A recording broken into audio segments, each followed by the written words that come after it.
Good morning, everyone. Good afternoon and good evening. It's a virtual meeting, and my name is Hala Barakat. I am from Egypt, and I am part of the CSIPM, the Civil Society and Indigenous Peoples Mechanism, and I'm affiliated with the HIC, the Habitat International Coalition in the MENA region.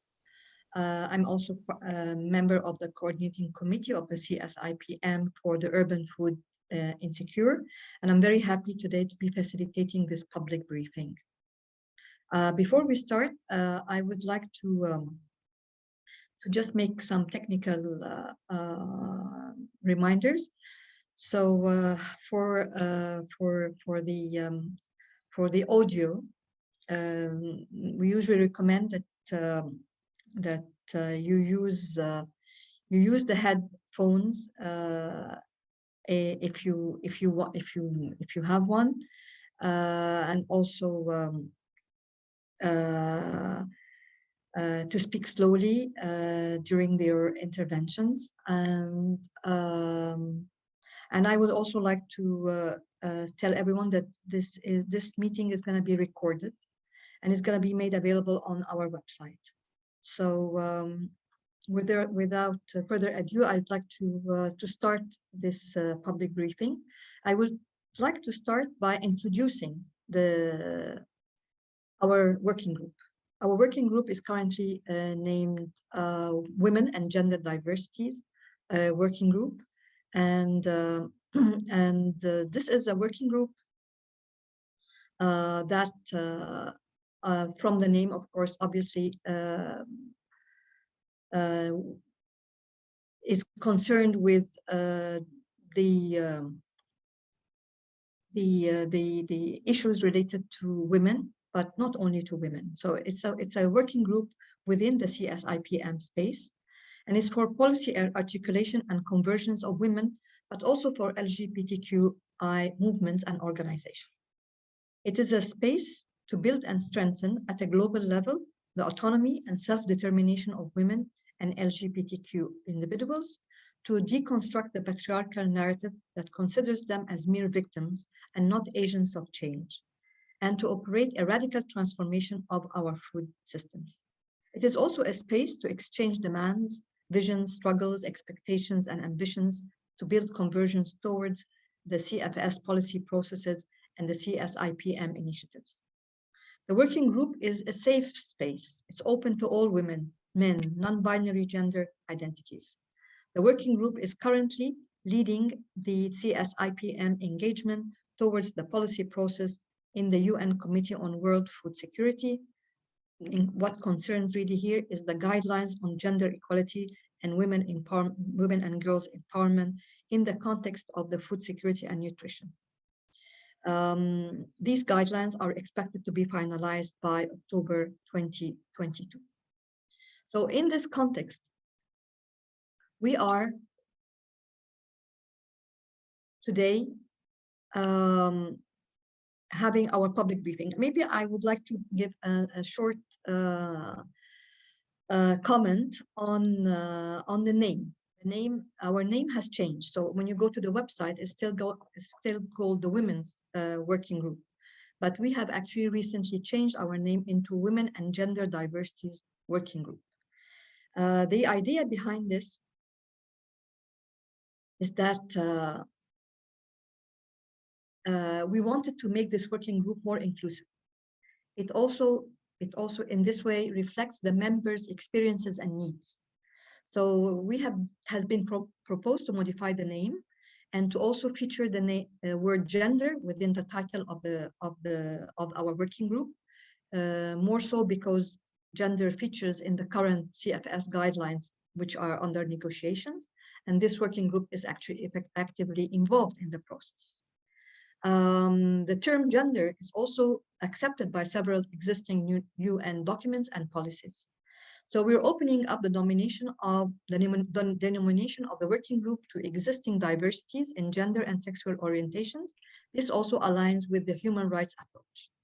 And it's a way to visualize, make visible, people who do not identify within the binary cis heterosexual norms. We have then gone through the process of discussing during several meetings, a smaller group within the working group on the name change, the rationale behind it, also the various, let's say, aspects of changing a name and what words can be used, also taking into consideration that this is going to be translated into many other languages. With these sensitivities and sensibilities, we have arrived at a poll between two names. And finally, last week, we poll that has been responded to by more than 100 of our group, of our CSIPM members. We have decided on, concluded on the name of the new name that we have, Women and Gender Diversities Working Group. And eventually this is going to be the name that we're going to use for our working group all through, and also will feature on our website.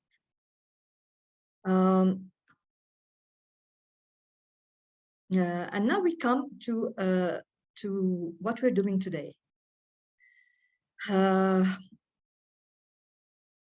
So within this context of the negotiations of the policy document on gender equality and women and girls empowerment, vis-a-vis the right to food and also the food security, the CSIPM, the Civil Society and Indigenous Peoples Mechanism for the relation with the CFS, has created this, or is actually invited all of you to take part in this public briefing.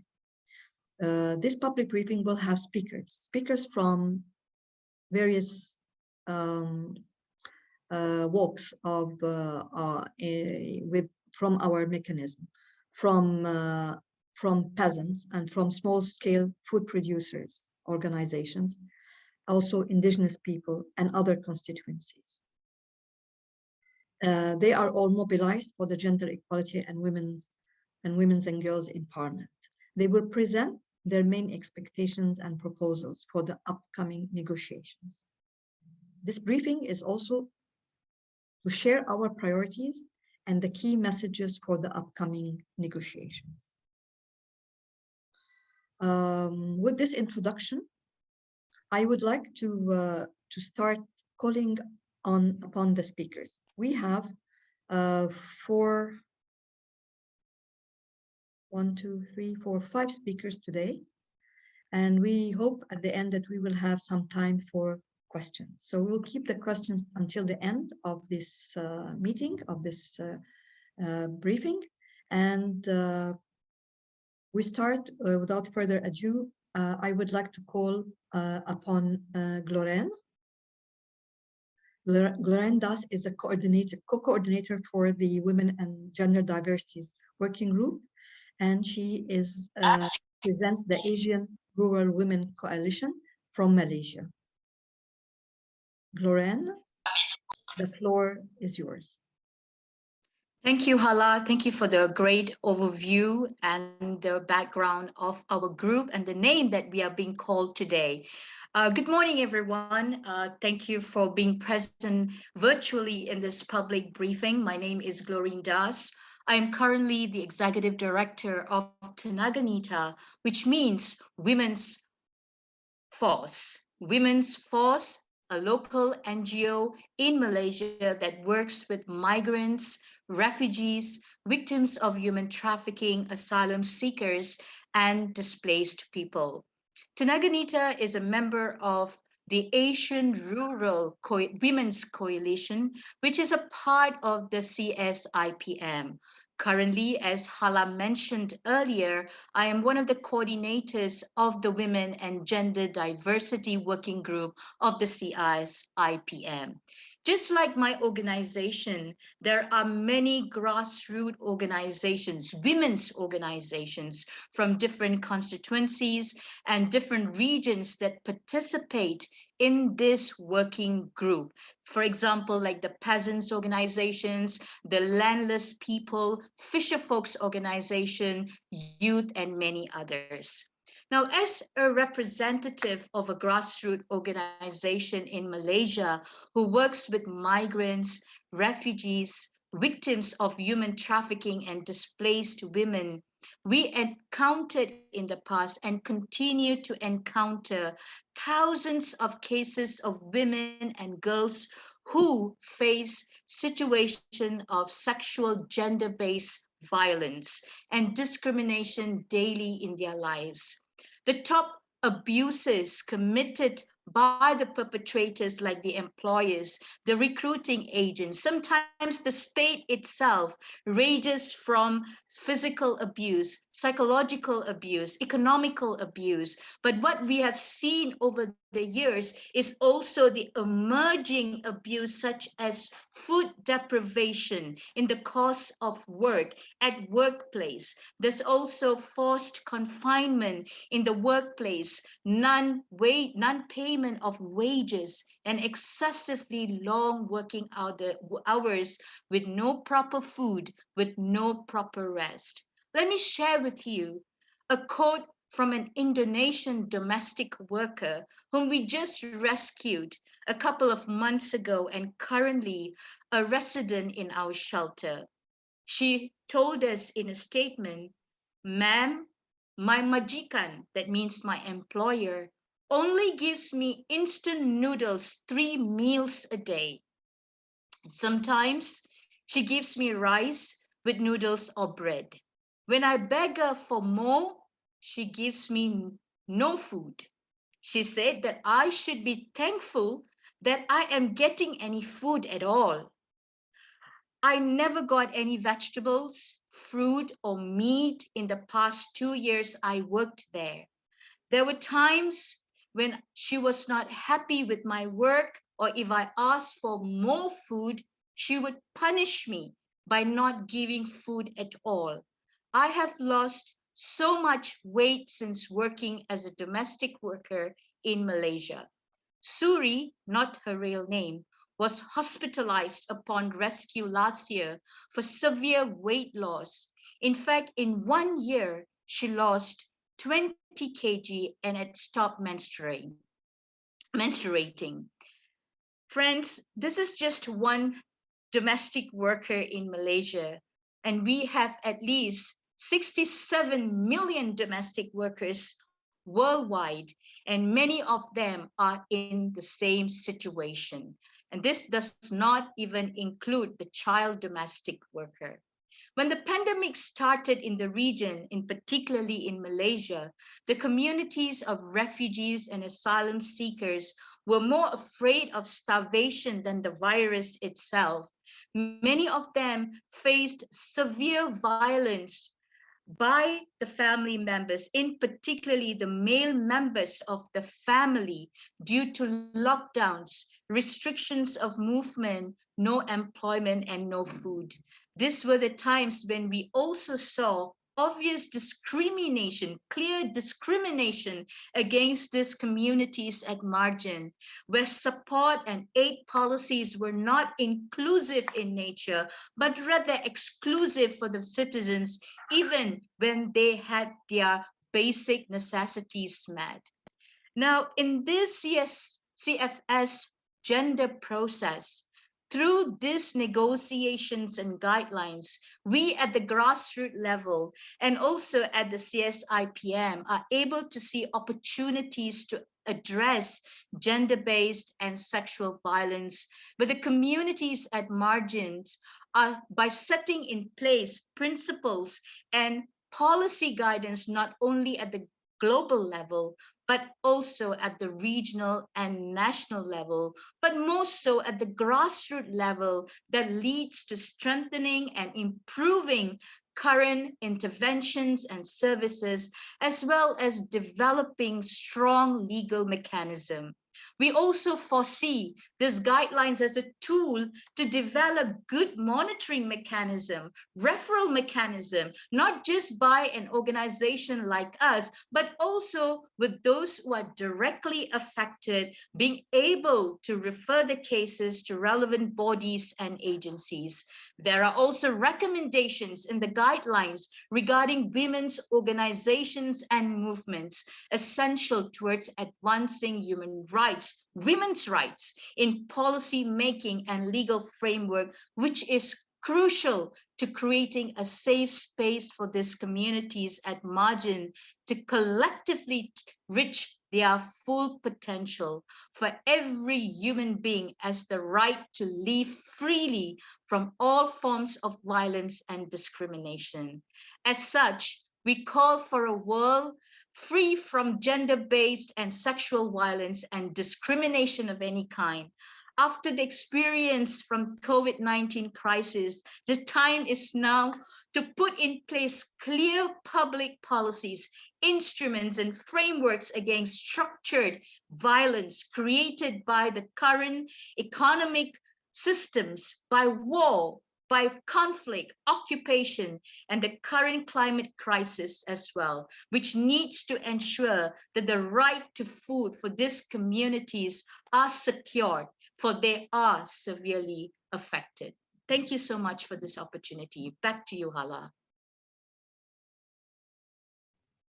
Thank you so much, Glorene, for presenting the idea clearly and with a very, very pertinent example. It's something that resonates with many of us all over the world. It's a case that it's a situation that repeats itself in many countries, especially developing countries, and that needs to be addressed very clearly in the guidelines. Thank you so much, Glorene. I would like now to give the floor to Souad Mahmoud from Tunisia, part of the World March of Women. She's going to talk to us about another very important point that we need to make it clear in the negotiation on the guidelines. Please, Souad, the floor is yours. Merci Hala et merci pour toute la présence et on est honoré de votre présence et de vous entendre pour expliciter nos demandes et nos suggestions par rapport à ces lignes directrices car c'est très important pour nous qu'on y trouve toutes les catégories de femmes et toutes les catégories des êtres humains qui peuvent être inclus dans le groupe. Avant tout, je me présente. Sorry, pardon, excusez-moi Souad pour la... je n'entends pas l'interprétation en anglais, de français en anglais.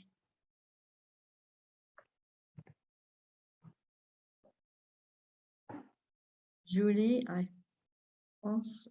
Here I am.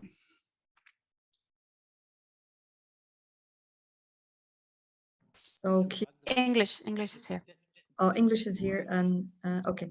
So, Souad, oui, tu peux continuer. Merci. D'accord. Perfect.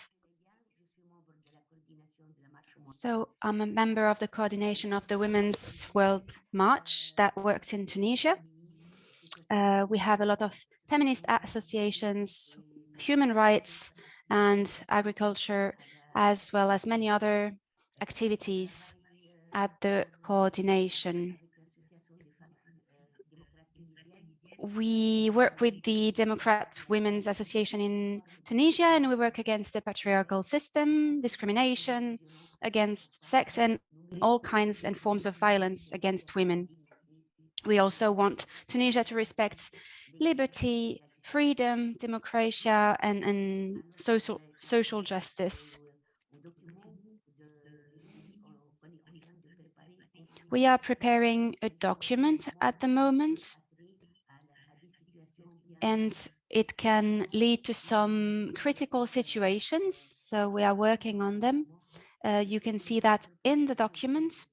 For example, regarding the situation of conflicts, we are working on it, and it's important to add that in the guidelines, because the current conflict hinders access to food and women's rights. And it's we have to show how a big factor conflicts are for women's situation in occupied zones. And women face violence and discrimination even more during conflicts. In a context of inequalities, access to resources such as water, land, forests, fishing areas, and so on, those are also put in danger, and their access is very restricted. In developed countries, people are not protected against poverty. Women's rights are not respected. Poverty accentuates discrimination. Problems connected to access to land also complicate the situation. There we also face social discrimination, economical marginalization, and the international rights that are violated. Sovereignty and people's development is hindered, and women and men are denied access to their rights. You can call it as you want, but there's the example of Palestine. It's the occupation of land in a very flagrant way. Occupation in Palestine shows how systematic policies are put and enforced. The military is used against Palestine. They are confiscating natural resources. Populations face forced displacements, and their liberty is really not respected. Women in Palestine are not respected.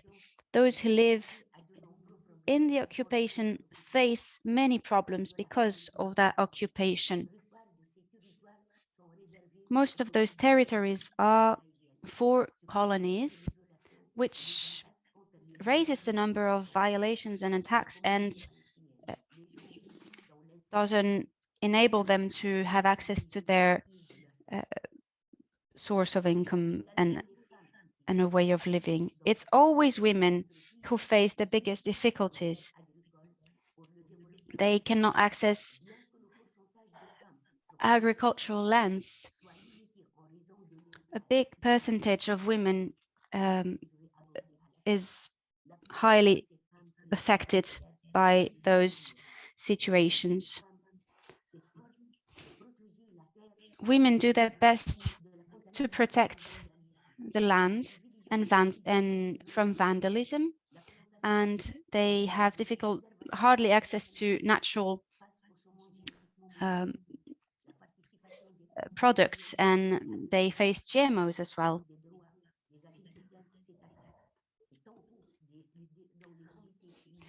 In feminist communities and in other agricultural communities, they all face those difficulties. So elaborating those guidelines is fundamental. The concept of gender is not a limited concept. It englobes a lot of different people. It's not only women. And not insisting on that is critical. Social questions are very important, as well as economic and political matters. Guidelines are fundamental to fight against violence, discrimination, and all injustice that women face in those specific situations. Those conflict aspects have to be taken into account, and military interventions also have to be talked about. Many immigrants are suffering also. Many people are displaced because of conflicts. This phenomenon also had as a consequence many rights violations in Palestine. Entire civilizations and indigenous people have been victims of the war machine and capitalism.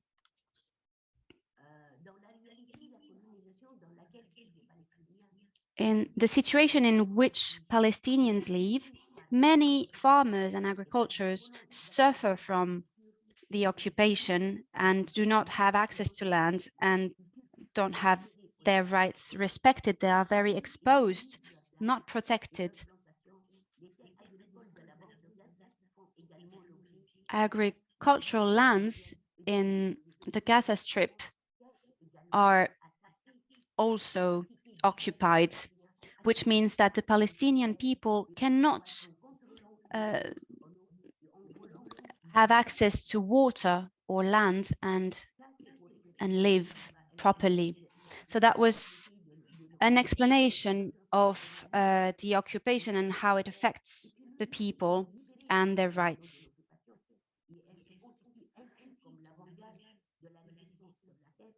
So people have to resist and be perseverant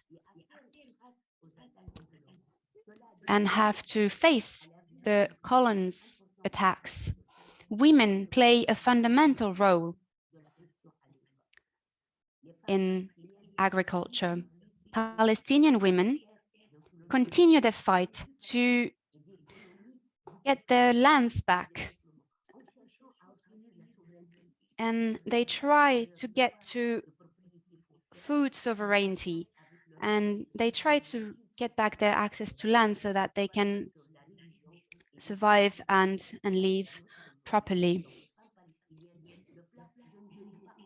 Palestinian women need to be supported. They are fighting against colonies and for equality and freedom. And that is in the MENA region. Women in our region have trouble getting helpful policies that support them. So we have to negotiate and elaborate those enabling policies that support women, such as equality, inheritance as well.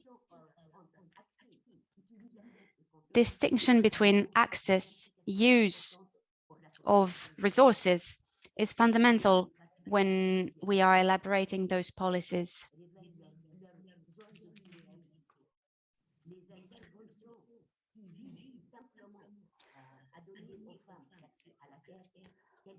Giving women access to land is really important.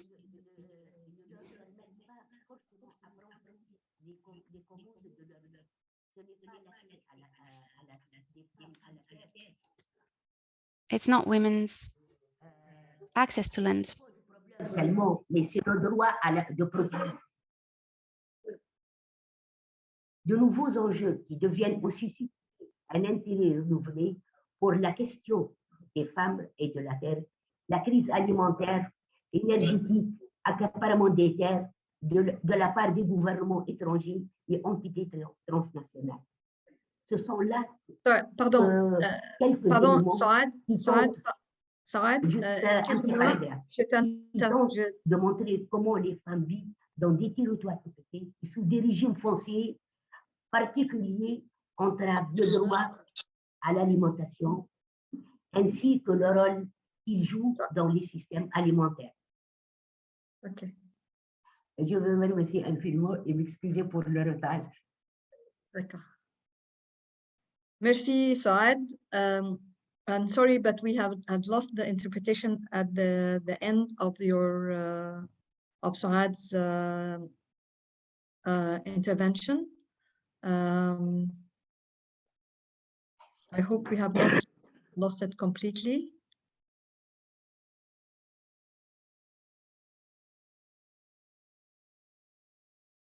Thank you, Souad.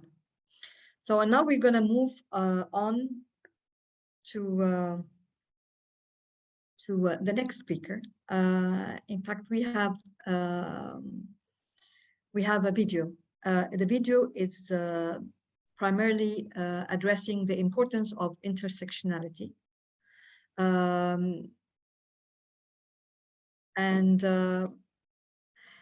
I would like just to mention that our working group is also very strong, has a very strong participation from producers, organizations, and social movements from the Americas. And but they could not participate today because of oh, sorry. It seems like I mixed up two speakers. I think before the video we will have Gertrude. Gertrude is going to give us an intervention. Gertrude, please go ahead. The floor is yours.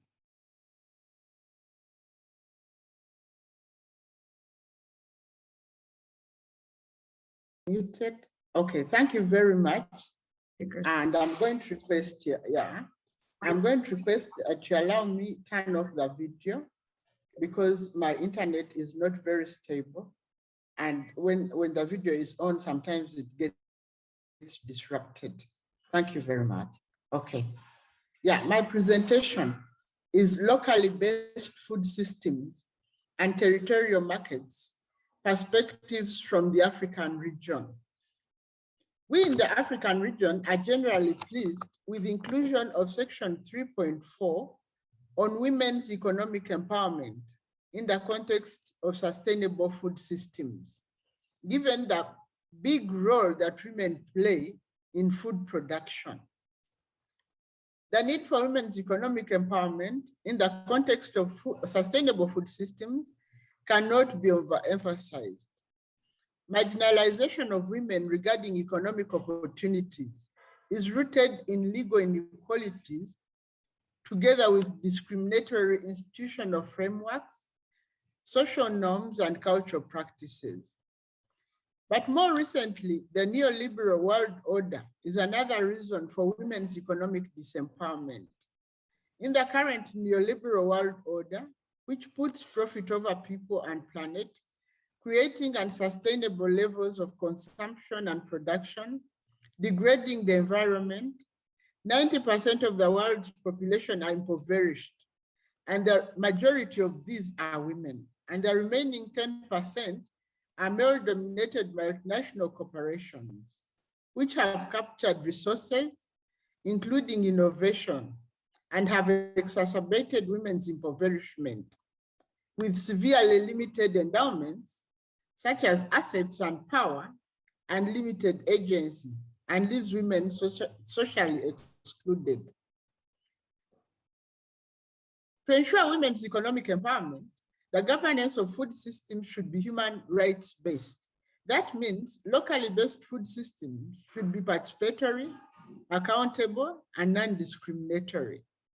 States should respect and protect the rights of farmers in the locally based food systems and fulfill their duty towards farmers, for instance, in connecting them to territorial markets and protecting territorial markets from flooding with food imports, which food imports are produced, at ridiculously low prices, and they depress the prices of the local foods.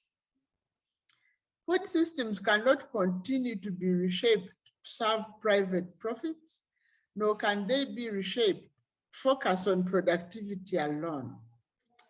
Furthermore, there are missing elements in the guidelines, such as transforming gender power relations in access to, control of, and decision-making regarding productive resources, and also reducing, redistributing, and recognizing disproportionate unpaid care work done by women. Male, we want to remind whoever is in charge that male economic production in a factory, for instance, is impossible without women's unpaid care work, keeping the fabric of society in good order. Next, territorial markets must be protected from being flooded with imported foodstuffs. I've said that before, and I'm saying it for emphasis. Farmers in the developed north are compensated when their produce faces price volatility. Where is the fairness? Where is the justice when local food producers are left to the ravages of market forces and their produce is expected to compete with food donations from the north, often sold at ridiculous low prices?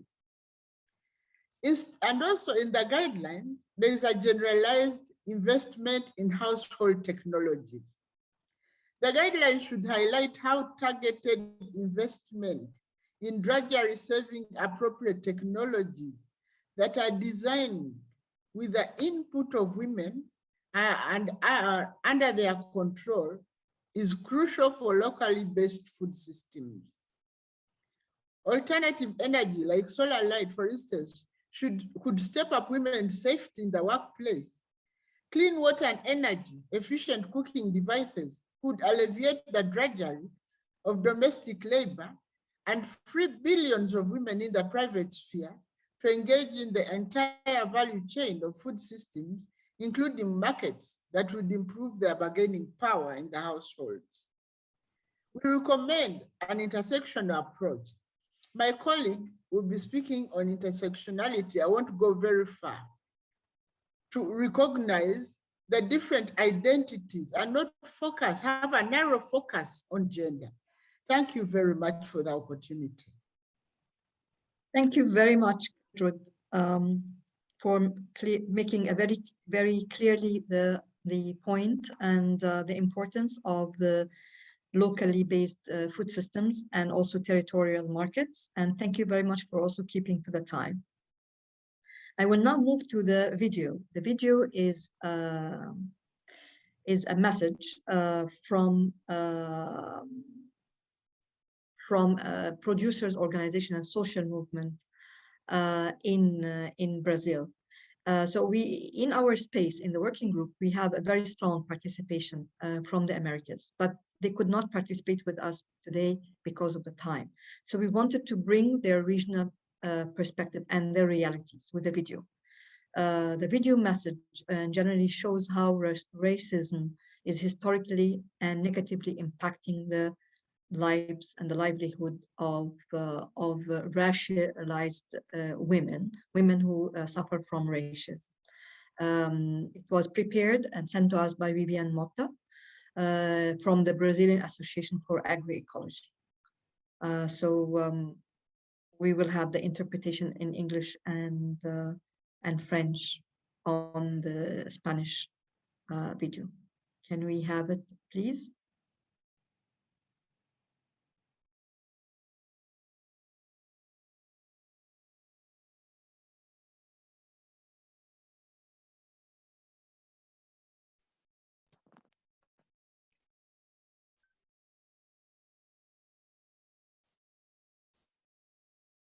I cannot hear the sound. Sorry, Hala, hold on a second, please.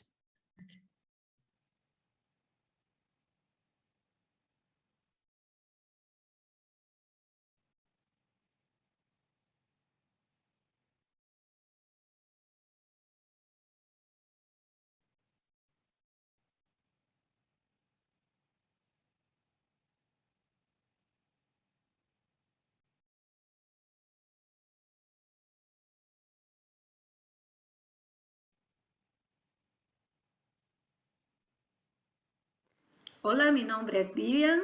Yo vivo en Brasil. Hello, my name is Vivian. I am here in Brazil, and I want to introduce how we women here in our diversity, especially Black women, Indigenous women, are struggling to have access to rights, to human rights connected to security, the security of women. Because in my country is one of the countries with the highest rates of violence against women. Women are dying because of gender aspects, because of sexism, and because of patriarchy. Here, we are fighting very strongly for the safeguard of territory, food security, access to education, health. So women are building strategies to change this reality, the reality of death. Our lives are not safe, our lives are not happy, our happiness is suffering. Women in Brazil are fighting to access the spaces of power. For example, the judiciary system, the political spaces in organizations that represent us, and in activism. Women, Black, white, all of us, we are fighting against racism in a cross-sectional way. So we are joining forces and creating activist spaces to transform spaces and fighting to change the government and to have a government that supports women. We want to build a country, a territory that recognizes and acknowledges women as basic right holders. The care work that we do are paramount to uh, mm, build this situation. We want a country that gives value to the women's work.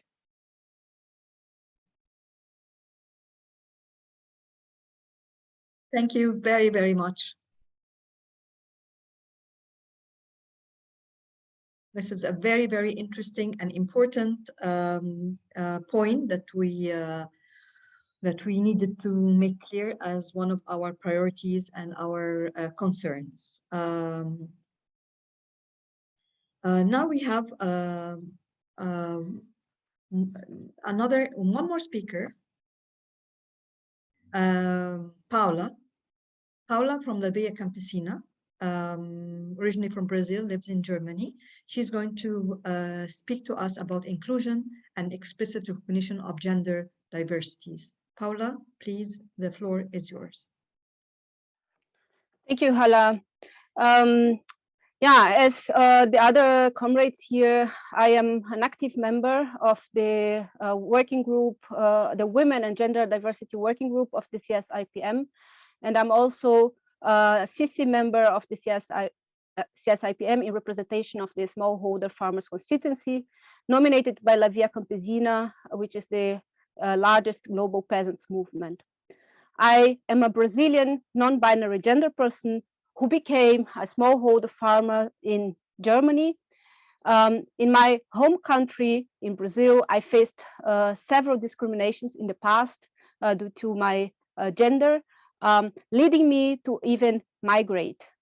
Brazil leads the ranking of violences against LGBTIQ people worldwide. Many of us are killed, and rural LGBTIQs are often expelled to the urban centers. And although physical aggression against LGBTIQ people in Germany are not in the levels of Brazil, in rural areas here as well, I did not find an embracing and welcoming environment. However, instead of fleeing once again, and although it has not been at all an easy task, here I managed to find and further develop local self-organized collective structures which can provide safe spaces and give support to gender and sexual diverse persons like me.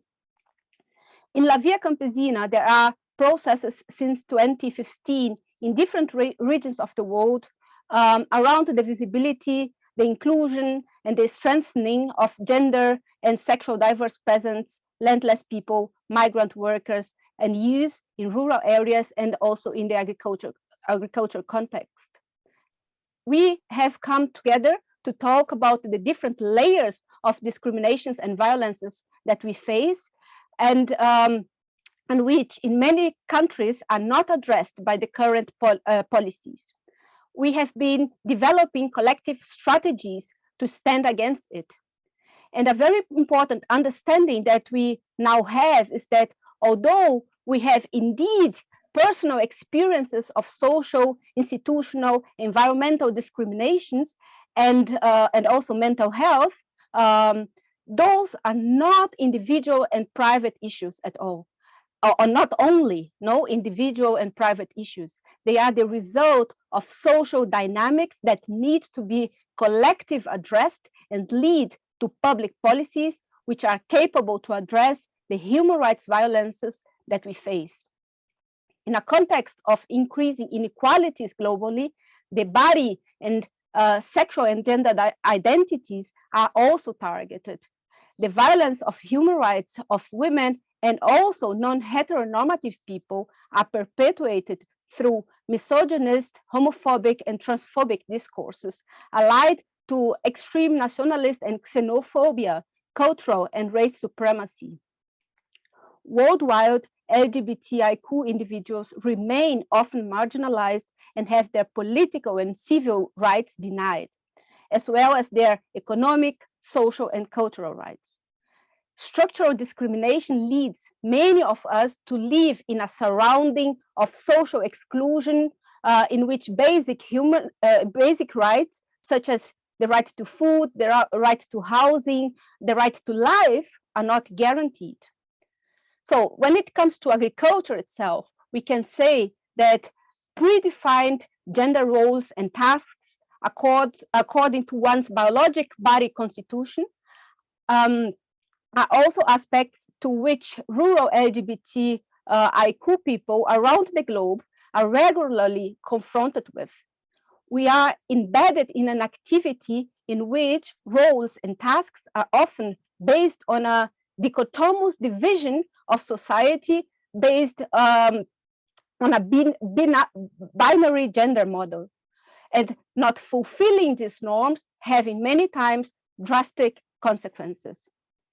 In many contexts, for example, LGBTIQ food producers are forced to leave the countryside and their farms because of the violence and discriminations that they face due to their gender identities and expressions of their sexual orientation. Some even commit suicide as a result of the social stigma that exists against lesbians, gays, trans people, queer people. And many of others are killed or in jail. In the majority of the countries, land tenure is only given to heteronormative couples. And like this, homosexual couples who do constitute a family, and they are fully excluded and face a negation of their rights. Also, indigenous LGBTIQ individuals, they know very well what discrimination means inside and outside their communities, facing often in their own body the negative impacts of colonialization, which has almost eliminated the richness of the ancestral sexualities and spiritualities of indigenous communities in so many places. There are also urban examples of institutional exclusion faced by poor trans people when seeking for charity emergency facilities, which are put actually in place to provide shelter and food to poor people in urban areas, but which are organized by sex and doing incorrect assumptions about the gender identity of the people fail in supporting trans poor people. All these examples have direct impacts in the lives and in the right to food and nutrition of these people. Therefore, when developing guidelines on gender equality, the CFS needs to consider that the concept of gender is not a concept restricted only to female and male genders. It comprises all existing gender identities. And it is important to understand that the invisibilization of non-cis genders in the normative narrative represents the reproduction of social construct which has direct impacts in decision making of on social, economic, and political inclusion, and therefore reproduce privilege while increasing marginalization, discrimination, and violence of all those who do not fit into this norm. So gender binary norms, they are rooted in social inequalities. And sadly, the defense of the rights of LGBTIQ persons is largely silenced in the broader human rights debates, as well as in the rights to food and nutrition policy processes so far. Therefore, the current guidelines negotiations process offers us a great opportunity to be ambitious and to not reproduce this kind of mistakes, but rather to address the discrimination faced by non-cis heteronormative gender people and its impacts to their right to food and nutrition. So we believe that if the CFS is really serious regarding gender equality and the defense of human rights, then we must include all marginalized genders and sexual orientations into these guidelines. And the first step in this direction would be to recognize the ongoing stereotypes, the power asymmetries between cis and non-cis genders, the inequalities and fundamental violences faced by women and girls in all their diversities, but including lesbian, bisexual, and trans women, also including gays, bisexual, and trans men, as well as other gender diverse and intersex persons. Like this, the CFS would make justice to its aims of seeking a truly gender equality in food systems and to not fall into a cis heteronormative approach that leaves so many marginalized people behind, especially the ones facing multiple and intersectional discriminations. Thank you, Hala. Back to you. Thank you, Paula. And I would like to thank all the speakers. They were very, very clear about, and also personal, about presenting and sharing with us today our priorities as a working group and the key messages that we would like to get through, and in anticipation, of course, for the upcoming negotiations. We now have 5, but maybe 10 minutes to have some questions. I would like anyone who would like to ask a question or make a comment to raise hand or maybe write in the chat. I will try to keep track of both.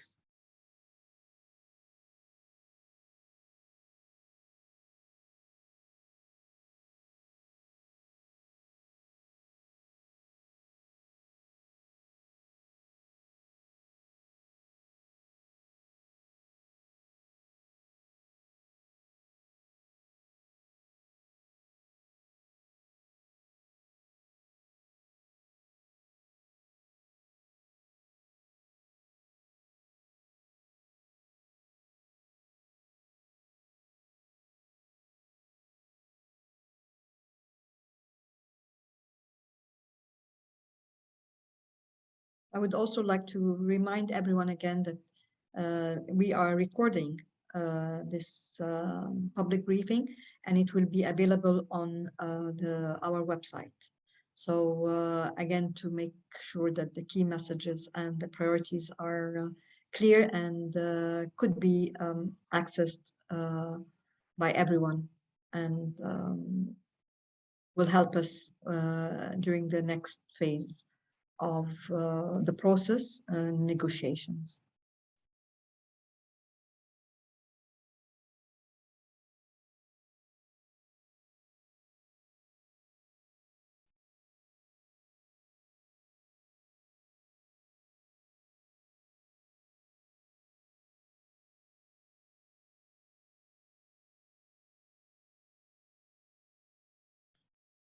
I don't see hands up.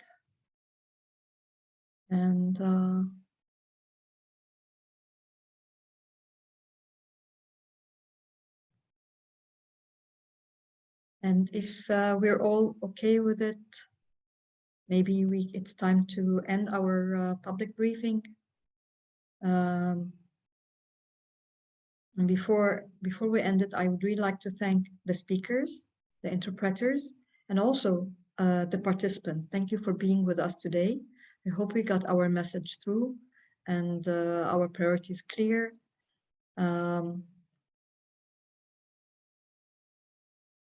Just one more check if anyone wants to raise hand or give us a feedback. If not, then maybe it's time to thank everyone and to wish you a good day or evening or afternoon.